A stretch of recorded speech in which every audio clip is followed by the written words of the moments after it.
Okay, thank you very much. Please. Thank you.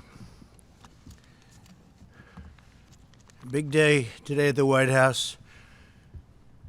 All of American society is engaged and mobilized in the war against the invisible enemy. While we must remain vigilant, it is clear that our aggressive strategy is working, and very strongly working, I might add. New cases are declining throughout the New York metropolitan area. Cases in the Detroit and Denver metro areas are flat.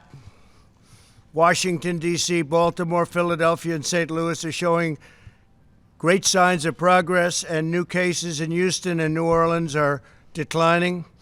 The battle continues, but the data suggests that nationwide we have passed the peak on new cases.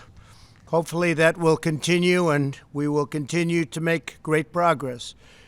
These encouraging developments have put us in a very strong position to finalize guidelines for states on reopening the country, which we'll be announcing. We're going to be talking about that tomorrow. We'll be having a news conference tomorrow sometime during the afternoon. We're going to be announcing guidelines, and we'll be talking about various states, and it's very exciting. It's been a horrible time to see such death and destruction, especially when you come out of what was the greatest economy in the history of the world. The greatest. There's never been an economy like what we had produced, but we'll produce it again. And I think we'll produce it again very fast.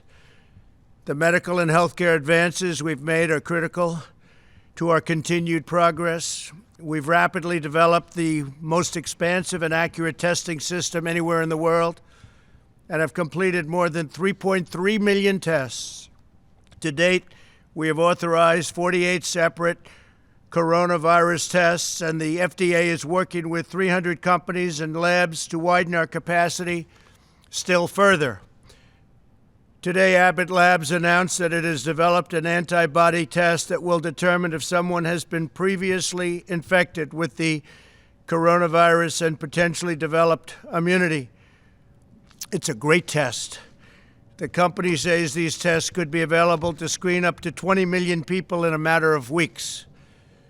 My administration is also distributing vast amounts of medical supplies to states across the country through Project Airbridge, which has been an amazing success.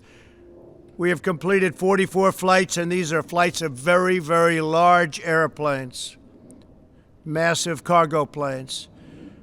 44 flights of critical supplies as of today, and an additional 56 flights scheduled in the near future. We have some very brilliant people working on this. It's logistically incredible what they've done. And we've also been working on this with the military. And these people have been, the genius of all of them together has been incredible to watch. In total, through all channels, the federal government has developed and delivered 39.4 million N95 masks, 431 million gloves, 57 million surgical masks, and 10.2 million gowns. We ordered 500 million masks, and they'll be coming shortly. And we've distributed 100 million masks. Following our use of the Defense Production Act, GM announced that its first ventilator has come off the assembly line in Kokomo, Indiana. Great place. They did it in 11 days from start to finish, a remarkable testament to the ingenuity of the American worker. GM will ship over 600 ventilators this month alone, with thousands more to come, and we have other companies doing something similar. And I think they said that there's a brief clip that we have of General Motors sent to us by General Motors, and I think they might be wanting to play that for your benefit, please.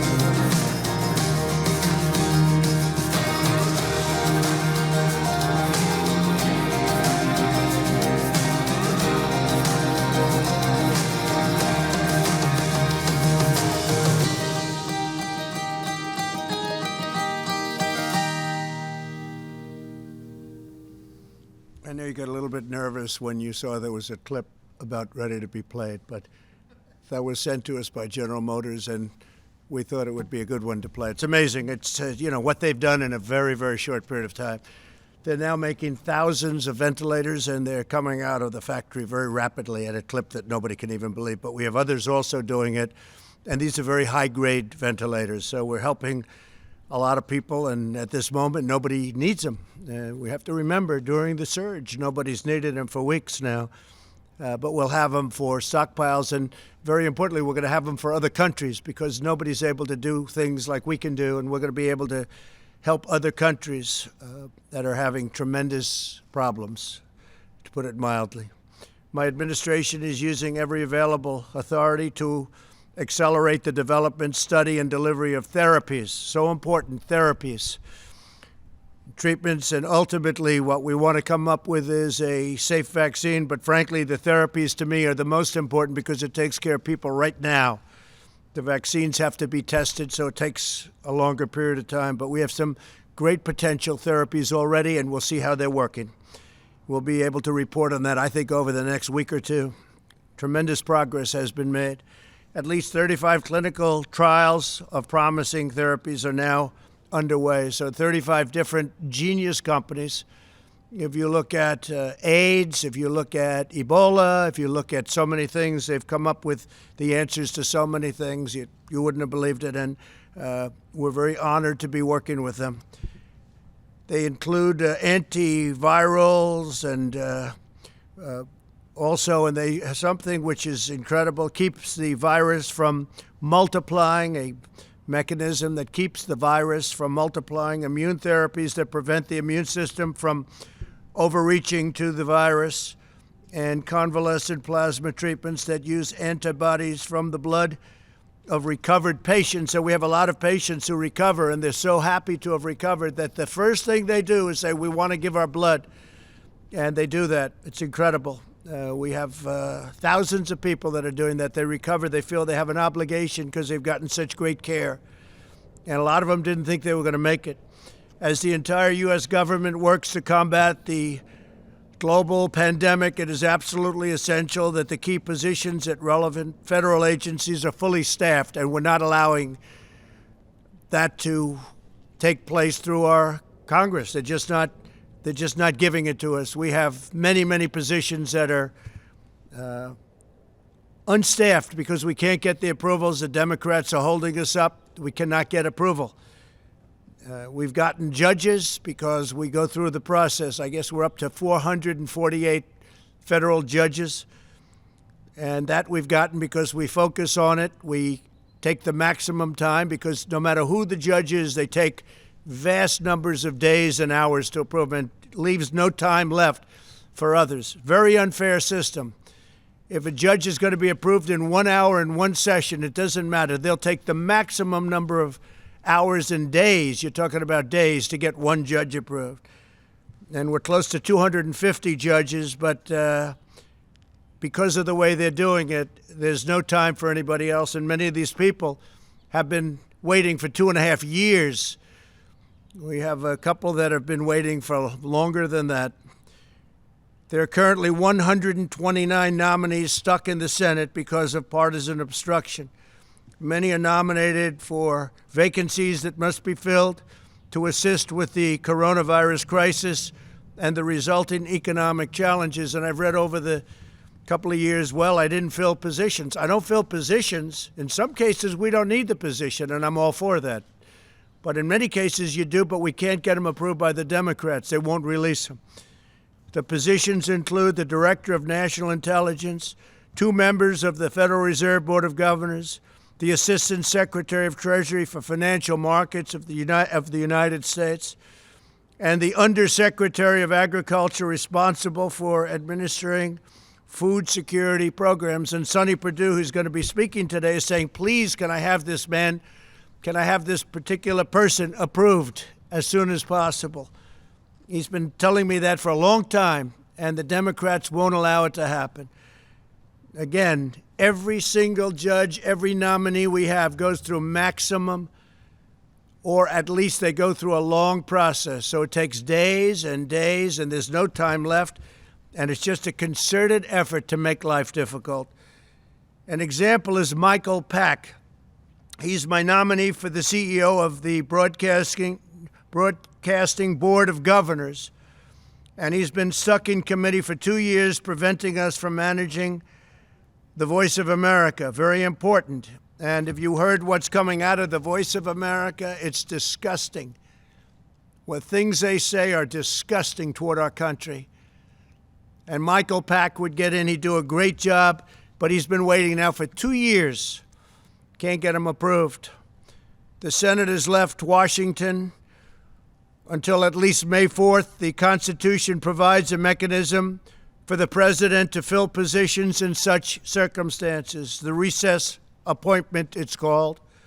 The Senate's practice of gaveling into so-called pro forma sessions where no one is even there has prevented me from using the constitutional authority that we're given under the recess provisions. The Senate should either fulfill its duty and vote on my nominees, or it should formally adjourn so that I can make recess appointments. We have a tremendous number of people that have to come into government, and now more so than ever before because of the virus and the problem. We have to do it, and we have to do whatever we have to do. They've made it very, very difficult to run government. I don't think any administration has done anywhere near what we've done in 3.5 years. But every block, every week, they put up roadblocks. Whether it's Russia, or whether it's impeachment hoax, or whatever it may be, it's always roadblocks and a waste of time.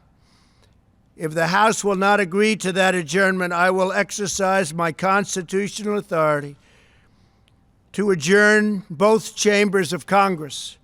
The current practice of leaving town while conducting phony pro forma sessions is a dereliction of duty that the American people cannot afford during this crisis.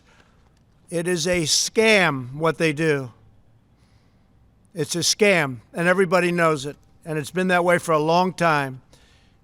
And perhaps it's never done before. It's never been done before.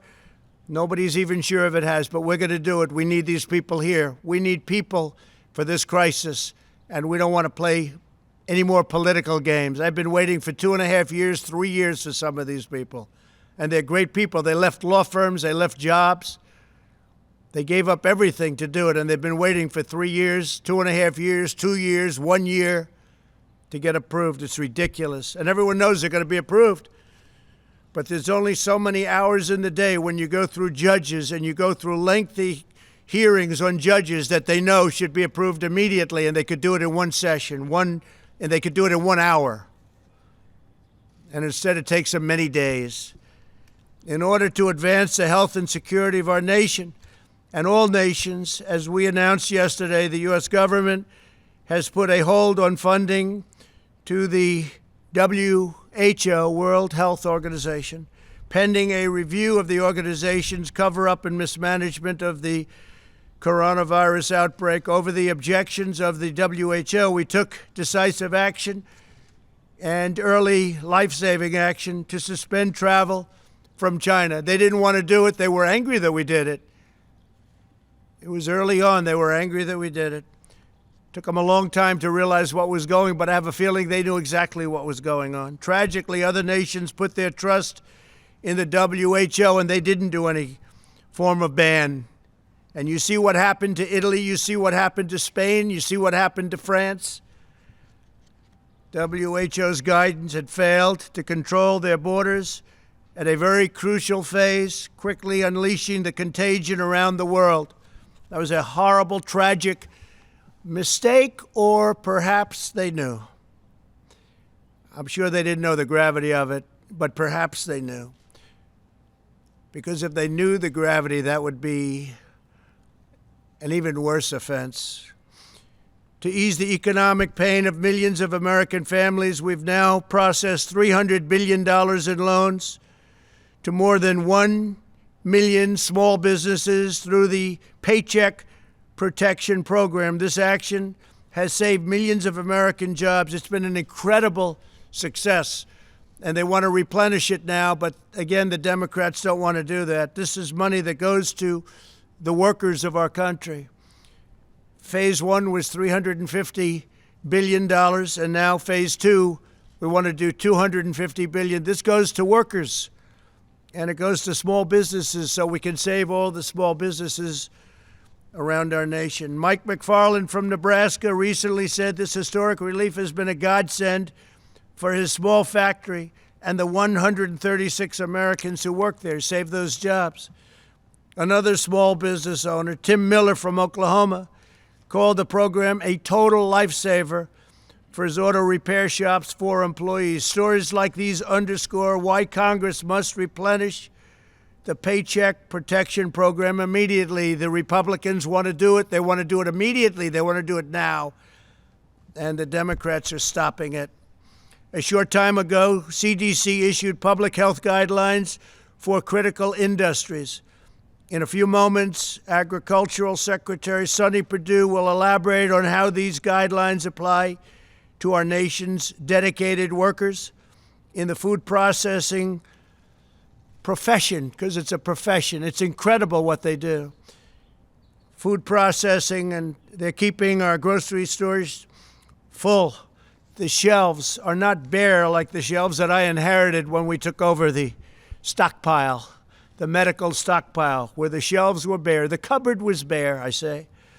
Tomorrow I'll also be leading a call with elected officials who will consult with my administration as we work to restore our economy to full speed. And we really think with all of the stimulus and all of the pent-up demand, we're going to have an economy that really comes back quickly, and would like to see it more than match what we had before. What we had before was a miracle, and we think this is going to be even more than a miracle. We're going to do it because we have the greatest people in the world. We'll also be speaking to America's governors tomorrow, and then we'll be announcing exactly what's happening. You already know we'll be opening up states, some states much sooner than others. And we think some of the states can actually open up before the deadline of May 1st. And I think that that will be a very exciting time indeed. Governors are looking forward. They're chomping at the bit to get going. Again, not all states are the same. They're very different. Some are having very little problem. Some have done such a good job that they have very little problem, and they're ready to go. So Vice President Pence and I will be speaking with the governors tomorrow. We'll be discussing procedures. Today I spoke with the leaders of many of our nation's most renowned companies and organizations on how to achieve the full resurgence of the American economy.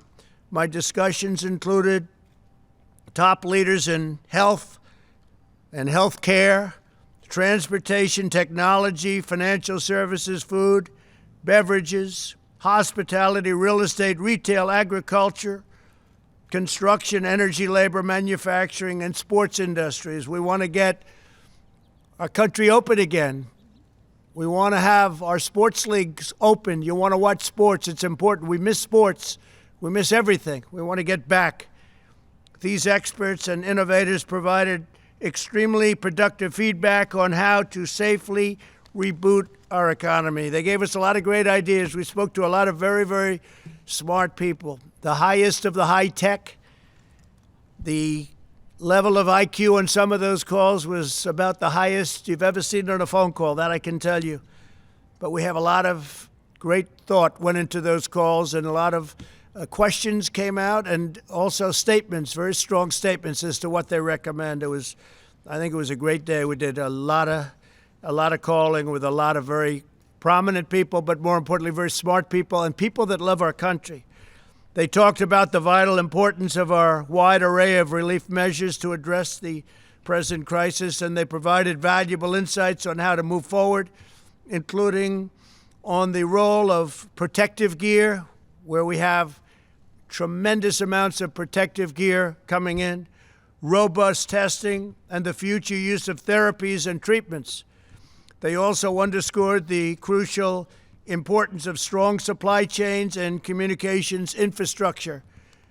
We're talking about infrastructure for the middle of our country. We're talking about broadband and things that they frankly don't have and haven't had for a long time because a lot of politicians forgot about them. Can't forget about them. They're really the heart and soul. Can't forget about them. And we're talking about the telemedical. It's a new thing, and it's incredible what they've been able to do. This is an industry that's just growing, but it's grown by leaps and bounds over the last 5 weeks.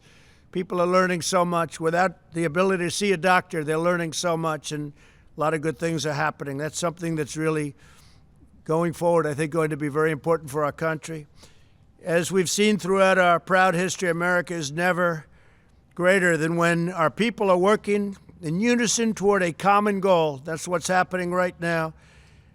We'll go ahead, we'll forge an even brighter future today than we had, and we'll be, along with other nations, hopefully, we're working with other nations, we'll be the comeback kids, all of us, all of us.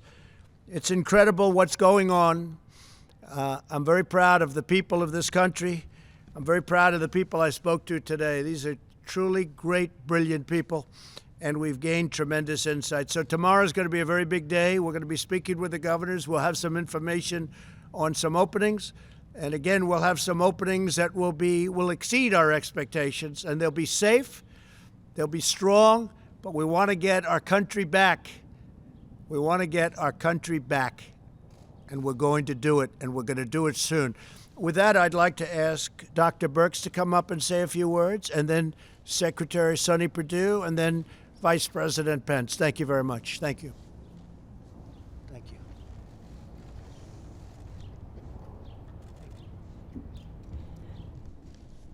Thank you, Mr. President, and thank you for summarizing the states and what we're seeing. So over the last 5 to 6 days, we've seen declines in cases across the country, and this has been very reassuring for us. At the same time, we know that mortality and the fatalities that we're facing across the United States continue. We know the number of people who are still in the hospitals, in the ICUs, and we want to continue to recognize the healthcare workers who are on the front lines and really recognize how low the United States case fatality rates are compared to other countries. And this is really due not only to our technology, but how that technology is utilized to save lives. At the same time, I'm inspired by the American people who continue social distancing. These cases continue to decline because of the strong work of the American people. Also wanted to let you know that we do have 9 states that have less than 1,000 cases and less than 30 new cases per day. So we're looking at states and metro areas as individual areas. We talked before how each of these curves are different. Each of the cases' experiences are different. We have some states like California and Washington State, Oregon, that never really had a peak because of so much work that their populations did to decrease and keep the new cases down.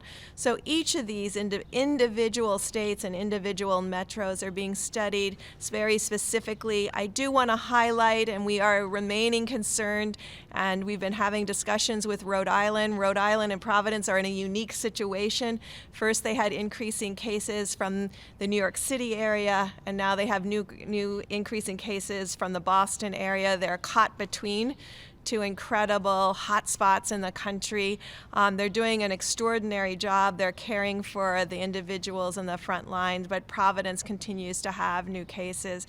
And we do continue to work with specific states that have specific outbreaks related to individual occurrences. I will just remind the American people again, this is a highly contagious virus. Social gatherings coming together, is there always a chance that an asymptomatic person can spread the virus unknowingly? No one is intending to spread the virus. We know if you are sick, you will stay home. But to all of you that are out there that would like to join together and just have that dinner party for 20, don't do it yet. Continue to follow the presidential guidelines. We really appreciate the work of the American people. We see as a country we're improving. We see as metro areas we're improving. We see as communities, as counties, and as states we're improving. But that also still requires everyone to continue to social distance. And in the end, we do have states that have very few cases and very few new cases. And so these are the ones the president is referring to that have been silent, relatively silent throughout this epidemic and pandemic that many of us have faced. And so these are the groups we're working with very specifically, and each of these governors and each of these mayors will have to make decisions after generalized guidelines are put out so that they can do what's best for their communities. They are at the front line. And I wanted to conclude by really thanking my PEPFAR teams around the world who have been working tirelessly throughout the world to ensure that Africa and Asia doesn't experience this level of infections that we have seen here. They've turned over their capacities from their embassies. Our U.S. hires throughout the world, our ambassadors, are still on the front line with our local staff, working with ministries of health to confront this virus around the globe. And I assure you that they are continuing to invest in the health structures, the laboratory, and the frontline care to ensure that all of the work that we have done against TB, HIV, and malaria continues, but that we use our capacity, our laboratories, our clinics, our hospitals that have been built by the American people and the generosity of the American people to really combat this COVID-19 around the globe. Thank you. Thank you very much. Thank you, Doctor.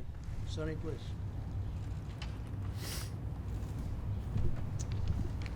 Thank you, Mr. President, for the opportunity to be here with you today. And I want you to know it's an honor to represent you in leading the Department of Agriculture and represent the constituency who are crucial in maintaining our nation's food security, enabling us to keep food on the table of our American families, not only just food, but wholesome and safe food as well. I'd like to start my remarks today by echoing what my colleagues at the CDC have been saying regarding the health and safety of our essential employees across the United States. CDC's provided strategies there that aimed at helping our most critical workers, both in healthcare and in food processing, to quickly and safely to return to work after potential exposure to COVID-19, provided those workers are symptom-free. And this guidance will help these critical industries in the food sector protect the health and safety of essential workers while keeping critical functions working throughout the COVID-19 response. As we know, any employee who develops symptoms while on the job should go home immediately, and the interim guidance is in line with CDC's recommendations for healthcare workers caring for those sick with COVID-19. So we appreciate the dedication and commitment of all the brave men and women working to keep their communities fed, and we will continue to work with the CDC to keep those individuals as safe as possible during these challenging times. In that vein, there's been a lot happening this week as COVID-19 is impacting food processing facilities, as you know. For Americans who may be worried about access to good food because of this, I want to assure you the American food supply is strong, resilient, and safe. And in fact, our food supply chain has shown tremendous agility in shifting production and logistics so suddenly from restaurant and institutional settings to retail settings. To all the employers out there in this sector, it's critical that you follow CDC guidelines and guidance and best practices to keep all of your employees and people safe and healthy. To employees and local public health officials advising them, the CDC has issued guidelines on how to mitigate a situation if you have a positive case in one of your facilities. We need our local health authorities and our state health authorities to do everything they can to balance the demand of keeping our facilities operational and our critical industries going, while at the same time keeping the health and safety of employees as a top priority, as well as our communities. So I want to also take this time to thank all of our critical, essential food supply chain workers. The entire country is counting on these patriotic individuals by doing the work in our food supply chain. These dedicated workers include, obviously, farmers and producers, but also processors, truckers, and grocery store workers, as you know. America's depending on what you have, the food we need to feed our families, and you're the ones who are making that happen. Thank you. As an entire nation, we're truly thankful for the work you're doing, and we recognize that you are the true patriotic heroes during this national emergency, along with our healthcare workers. So before I sign off here, Mr. President, I want to remind you and all of us of one more thing. In the United States, we have plenty of food for all of our citizens. I want to be clear. The bare store shelves that you may see in some cities in the country are a demand issue, not a supply issue. The way food is prepared and packaged to be sold in a restaurant or a school is significantly different than the way it's packaged for you to buy in the grocery store. Our supply chain is sophisticated, efficient, integrated, and synchronized, and it's taken us a few days to relocate the misalignment between institutional settings and grocery settings. But that does not mean that we don't have enough food in this country to feed the American people.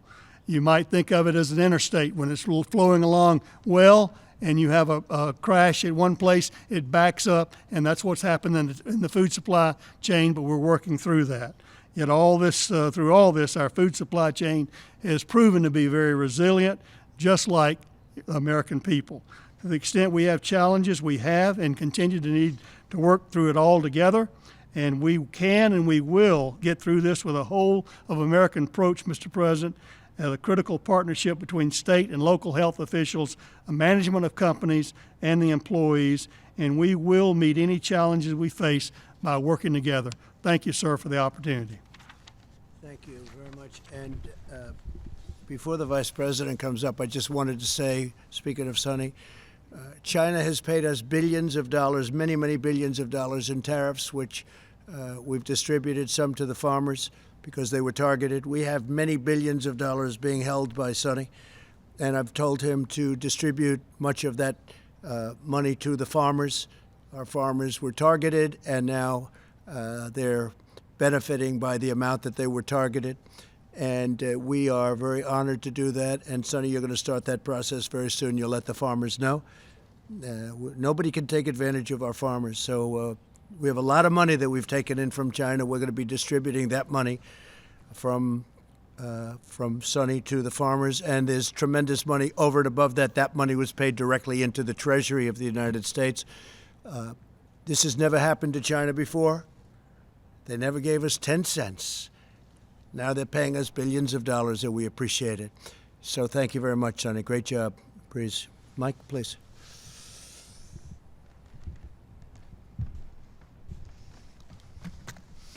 Thank you, Mr. President. The White House Coronavirus Task Force met today. It was reported to us that we've conducted and completed 3,324,000 tests across the nation.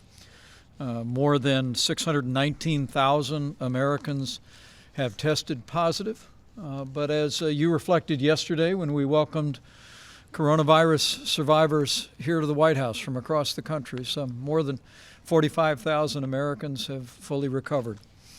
Sadly, we mourn the loss of more than 27,000 of our countrymen. Our hearts are with their families and with the families of all of those that continue to struggle with the serious consequences of this illness. But as Dr. Birx just reflected, despite the heartbreaking losses, we're getting there, America. Because of the efforts of people all across this country to put into practice the President's coronavirus guidelines, because of their adherence to the direction of state and local authorities, as Dr. Birx just reflected, we see great signs of progress from the West Coast to the East Coast. President Trump has directed our team to develop new guidelines that will be presented tomorrow to our nation's governors and released to the American people thereafter. The American people will be encouraged to know that as we stand here today, 24% of the counties of this country have no reported coronavirus cases. In fact, half of the states in America have less than 2,500 cases per state. This is a great tribute to the efforts by the people of those communities. But as the President suggested, when we unveil the guidelines that the team has been working to present tomorrow to our nation's governors, we're going to reflect on the fact that, as the President said, there will be areas of the country that will require continued mitigation and strong efforts, and there will be other areas of the country that will be given guidance for greater flexibility. The President has so directed our team. When we think of more than 619,000 Americans having tested positive, more than 45,000 having recovered, we wanted to announce today that the FDA recently announced efforts to facilitate the development and access to convalescent plasma. Mr. President, you've spoken about this. People who have recovered from the coronavirus have antibodies in your bloodstream that can attack the virus. The Mayo Clinic today is working with the Red Cross to make sure that coronavirus patients have access to the convalescent plasma treatments, and over 1,000 institutions across America have already joined this program. And we want to urge every American who has recovered from the coronavirus for at least 2 and preferably 4 weeks to contact your local blood or plasma donation center and arrange to donate. It's one more way that the American people can do their part and step forward. And thousands have already done so, and we know that tens of thousands will join them. On the subject of supplies, Mr. President, I'll be very brief because you detailed a great amount. As the President mentioned, the air bridge has completed 44 flights, 56 more are scheduled. But on the subject of facial masks, which are so important for the protection of critical infrastructure, I'm pleased to report that the average daily delivery through the commercial network through our air bridge is 22 million facial masks coming into the marketplace. The average inventory in the network over a 7-day period is 80 million masks. And FEMA is actually working as we speak to move facial masks to priority infrastructure, food supply, first responders. There'll be 6.5 million masks that go out before the end of this week, an additional 20 million before April the 20th, and then we'll be adding 6.5 million each and every week.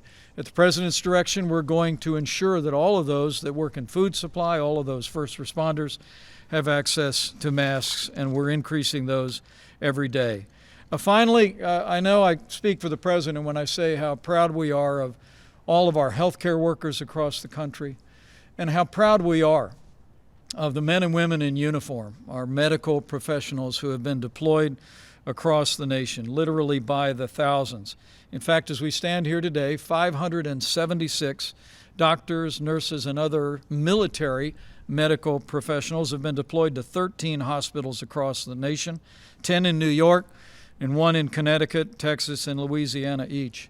And as the President reflected a few days ago, because we happily did not have the demand on the Javits Center and on the comfort in New York City, at the President's direction, we have deployed doctors and nurses from those 2 facilities to hospitals. In fact, the President and I were just speaking to Mayor de Blasio just before we came out, and he expressed his great admiration and appreciation for the relief that these medical military personnel have provided to incredibly dedicated people in our hospitals. 258 medical personnel just yesterday were deployed off the ship and out of the Javits Center into New York. With that, Mr. President, I'll step aside, but it's remarkable to think of all that we've accomplished over the last month since you first issued the presidential guidelines for America. The truth is, because of what the American people have done over the last 30 days, we are slowing the spread. We are ensuring that every American family would have access to the health care that we'd want any member of our family to have, with the greatest health care professionals in the world. We're saving lives, and we're healing our land. And so we want to thank the American people for all you have done. And tomorrow we'll be presenting a new guidance to the governors of this country about how we build on our progress and reopen America in a safe and responsible way. Thank you, Mr. President. Thank you. On the recess appointments, Mr. President, if I could. Mr. President? Steve, please. You've mentioned the possibility of adjourning both chambers of Congress. Could you explain what you meant by this? Very simple. If they don't act on getting these people approved that we need, we need them anyway, but we especially need now because of the pandemic, we are going to do something that will be something I'd prefer not doing, but which I should do and I will do if I have to. Caitlin, go ahead. Two questions for you. One, on a call with business leaders today, they said testing has got to be ramped up significantly before they feel comfortable reopening their stores, their restaurants, Sure. and whatnot. Isn't that what health officials and state governors have been? That's what I want to. We have great tests, and we want the states to administer these tests for the most part, but we're standing behind them. We have great tests. We've done more testing now than any country, as you know, in the world by far. We have the best tests of any country in the world. Nobody has the quality of tests. If you look at Abbott, what they've come up with in a short period of time, they've been incredible. Roche has been incredible. We have the best tests in the world, and we will be working very much with the governors of the states. We want them to do it. We're not going to be running a parking lot in Arkansas. We're not going to be running a parking lot where you have a Walmart, which has been great, by the way. Walmart has done a fantastic job, but where you have a testing center and running that from Washington, D.C. The states are much better equipped to do it. But we'll be working with the states. We're standing behind the states. We're going to work very closely with the governors in terms of that, getting additional equipment. It used to be 3-4 weeks ago, 2 weeks ago, could we get more ventilators, right? And we got them ventilators, and you don't hear that anymore. It's been pretty amazing what we've been able to do. Yeah, go ahead, John. Walmart. A lot of those testing centers are still for first responders, healthcare workers who have symptoms only. When is it going to be widespread enough to where these companies can feel comfortable being open? Will that? Well, I think the companies will determine that, and the governors will determine that, and the federal government will do. And if we're not happy, we'll take very strong action against a state or a governor. If we're not happy with the job a governor's doing, we'll let them know about it. And as you know, we have very strong action we can take, including a close down. But we don't want to do that. We're working with the governors, and we're working closely with the governors. The relationship has been very good.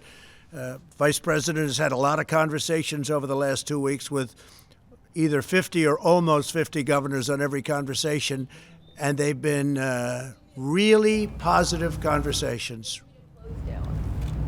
We have the right to do whatever we want, but we wouldn't do that. But no, we would have the right to close down what they're doing if we want to do that. But we don't want to do that, and I don't think there'll be any reason to do that, but we have the right to do that. Steve, go ahead.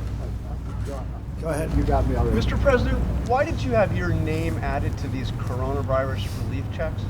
Well, I don't know too much about it, but I understand my name is there. I don't know where they're going, how they're going. I do understand it's not delaying anything, and I'm satisfied with that. I don't imagine it's a big deal. I'm sure people will be very happy to get a big, fat, beautiful check, and my name is on it. Yeah, go ahead, please. Mr. President, Go ahead, please. Presidents never Please. did this. Why are Please, go ahead.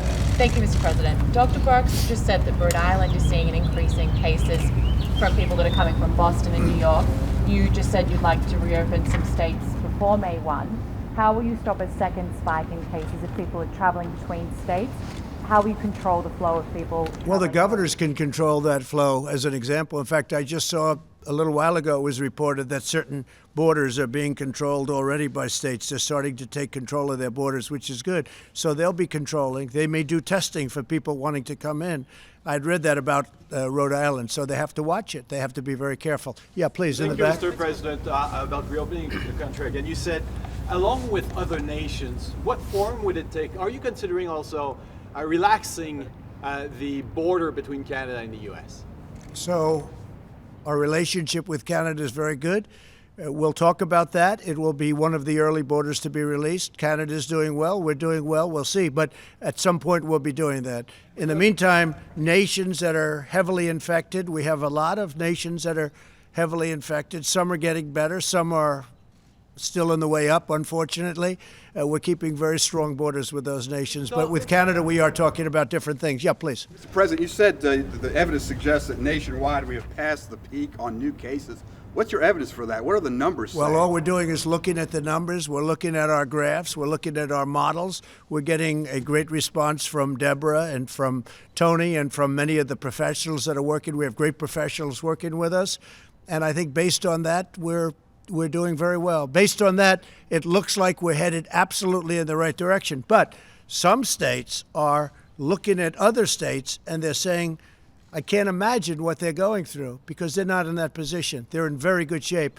I would say that we have 20 states at least, but you really have 29 that are in extremely good shape. You have others that are getting much better. And I think with almost few exceptions, you have every state that is either doing better or on the way to doing better. Yeah, please. Yeah, go ahead. Yeah, thank you, Mr. President. On your threat to adjourn Congress, clearly you have the power, Article 2, Section 3, but that'd be quite radical to do. Earlier last month, you were in the Oval Office talked about now is not the time for partisanship. How will that act lower the partisanship in this town, and could it potentially hinder your ability to get something done on coronavirus? Well, look, it's been a very partisan government for a long period of time, not just this administration. You can go back into the last two administrations. You've seen a lot of partisanship. And even now, you would think that we wouldn't have. As an example, with the paycheck plan, that's going so well. It's so smooth, so beautiful, almost without a hitch. All of that money is being distributed to small businesses. They're giving it to their employees. It's keeping them ready, viable, so when we open. And now it's been so good that it's almost depleted, and we want to replenish it, and we can't get the Democrats to approve it. And that's a program that they and everybody else admit that are great. So you do have partisanship. We have been trying for years to get people approved for positions. People have left. One man left a law firm. One man left a big chain. He was a very successful executive. He left. It was 2 years ago. We have people that have been waiting for 3 years, and we can't get them approved by the Democrats in the Senate because they're taking so long to approve our judges. Now, I have to tell you that I'm totally in favor of what Mitch is doing with judges, because that's always seems to be a priority, and it's a very important priority. I think it's one of the great trademarks of this administration. We've approved record numbers of federal judges and appellate judges and 2 Supreme Court judges. But rather than approving somebody who's highly qualified, somebody that everybody knows is going to be approved, rather than going quickly, they take the maximum amount of time, whatever that time may be. And what they're doing by doing that is taking days to approve somebody that could be approved in a quick vote. People that get phenomenal reviews in committee are going maximum number of hours. And what they do is there's only so many hours in a day. Now, we could have said, let's stay. I would have been in favor of that. They didn't choose to do it. But I have a very strong power. I'd rather not use that power. But we have way over 100 people that we very badly need in this administration that should have been approved a long time ago. And one of them is the head of Voice of America. If you look at what they're doing and what they're saying about our country, it's a disgrace, the people that are running that. We have somebody that's really good, really talented, and that loves our country. And I want to get these people approved. That's one of many. We have professionals. Sonny, you've been waiting for, how long have you been waiting for the man that we're talking about coming in? 2.5 years. So Sonny Perdue just happens to be here talking about something else. So you've been waiting for one of the most important positions as Secretary of Agriculture is the position. It's distribution. We need it now. We're talking about shelves. We're talking about cupboards. He needs it. He's been waiting. He didn't know he was going to get this question. You've been waiting 2.5 years. The person is exceptional. That person left a very good job. And it's embarrassing to me. He'll say, do you think you'll get that man approved? He's been saying that to me for a long time. It's because of the Democrats.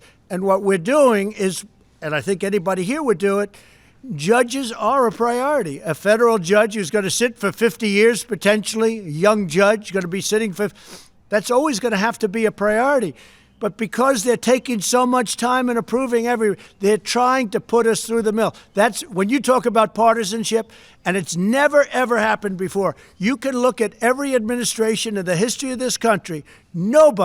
Nobody has ever had hundreds of people not approved after 3.5 years. Go ahead, please. Timeline for that, though. If Congress doesn't act by when, do you have a date? They know. They've been warned, and they're being warned right now. If they don't approve it, then we're going to go this route. And we'll probably be challenged in court, and we'll see who wins. But when the court hears that we aren't getting people approved, as Sonny would say, for 2.5 years for an important position that we need because of this crisis. We needed these people before, but now we really need these people. When you talk about, back to the numbers for a second, when you talk about the numbers, the jobless claims are going to come out tomorrow. It's likely around 5 million more Americans putting their names in for unemployment benefits, but yet there are still a couple thousand people as well dying a day because of coronavirus. When you talk about opening up the American economy, or at least in parts now, how do you balance that decision out given both of those figures? Well, there has to be a balance. You know, there's also death involved in keeping it closed. And I've gone over this with you, and I believe this so strongly. When you look at mental health, when you look at suicides, suicide hotlines which are exploding, people losing their jobs, when you look at drugs and people that didn't take drugs and now they're becoming drug addicted because they're going through a problem, they have no job, they have no money coming in, other than the money we're getting them. We've opened up the coffers to a large extent. We're helping people. This is why I wish the Democrats would help us a little bit with it, because they should. It's purely partisan what they're doing, and it's bad for our country. But you know, there is death by having this strongly closed country. We have to get back to work. With all of that being said, we're going to start with states and with governors that have done a great job, and they're going to open it up as they see fit, and we're going to be right behind them, and we're going to be working. We're going to be supplying them with things if they don't have them. We want them to have them. We're going to be helping them with ventilators after this is over so that they can't say, oh, the federal government. We want them to have, they've had a lot of options. Many of the governors have had a lot of options over the years to buy ventilators. They didn't choose to do it. So we're going to be helping them to fill up their stockpiles. We're going to have plenty. And as I said, I'm very proud to do it. We're going to be helping other nations. We're going to be helping Italy, Spain, France, other nations. And we're going to be helping them strongly. I think Russia is going to need ventilators. They're having a hard time in Moscow. We're going to help them. We're going to help other countries that need ventilators. We're going to have a lot. You see it with General Motors. You see it with other companies that are producing. We're going to have hundreds of thousands of ventilators, and it's a great thing to have. Yes, in the back, please. Is anybody freezing? You know, it's very cold out here, so we can leave early, right? Okay, a couple of more. Go ahead, please. Thank you, Mr. President. Why do we have 20% of the world's deaths from the coronavirus when we're only 4% of the world's population? Well, you don't know what you have. Do you think you're getting honest numbers from some of these countries? Do you really believe those numbers in this vast country called China, and that they have a certain number of cases and a certain number of deaths? Does anybody really believe that? Here's the story. We report everything. We're reporting the cases, and our reporting is good. We're reporting every death. In fact, I see this morning where New York added 3,000 deaths because they died, and they're now saying, rather than it was a heart attack, they're saying it was a heart attack caused by this, so they're adding. If you look at it, that's it. And everything we have is documented, reported. And what they are doing is, just in case, they're calling it this, and that's okay. That's okay. But we have more cases because we do more reporting. We have more cases because everything is down. But does anybody really believe the numbers of some of these countries that you've been watching and you've been reporting on, and then it's like they didn't have the big thing? There have been some really, really bad, heavily in really some countries that are in big, big trouble, and they're not reporting the facts. And that's up to them.